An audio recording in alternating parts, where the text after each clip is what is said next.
Thank you so much for joining us on this Friday night. We begin tonight with continuing coverage of the boil water notice within the city of Tyler. All Tyler Water Utilities customers are being asked to boil their water tonight after E. coli was found while testing a water sample. Because of that, some businesses closed on what would have otherwise been a pretty busy Friday night. KLTV7's Julian Esparza joining us now with all the details. Hey there, Jennifer. Yeah, that's right. The boil water notice was announced this afternoon after the city reports E. coli was found during a routine testing from a water sample at a single site in central Tyler. Now, because of that, many restaurants closed for the evening and some stores sold out of bottled water. At grocery stores across Tyler tonight, this was a common sight. Carts packed with bottled water. Pallets once filled with cases of water were cleared. This is from the Walmart on Highway 31 in Tyler. Meanwhile, some restaurants like Don Juan's on the downtown square closed for the evening. Down Broadway at Chick-fil-A, this sign was posted saying they closed their dining room because of the boil notice.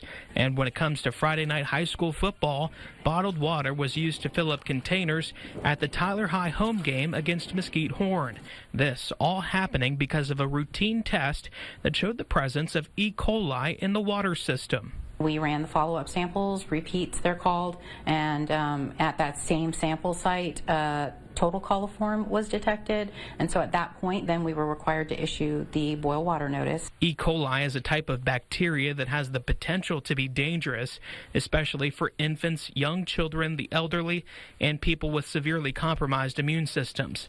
Possible effects include diarrhea, cramps, nausea, headaches, or other symptoms. NetHealth tells KLTV they have not received any reports of anyone becoming sick as a result of the water issues. Tyler Water Utilities is flushing the water system and taking additional samples to ensure sufficient levels of disinfectant are present.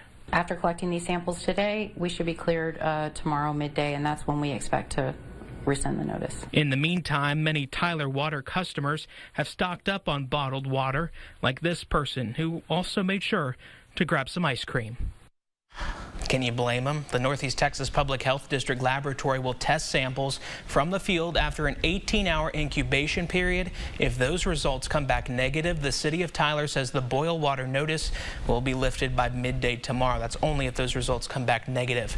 Now, while the boil water notice is in effect, Tyler Water Utilities customers should bring their water to a rolling boil for at least 2 minutes. You should do this before washing your hands, brushing your teeth, drinking, and bathing. You'll also want to get rid of any ice that is in your freezer or your ice machine. Jennifer, we will have the very latest on this story throughout the night tonight, all day tomorrow when we learn some updates on this. Again, only applies to Tyler Water Utilities customers. All right, Julian Esparza, thank you.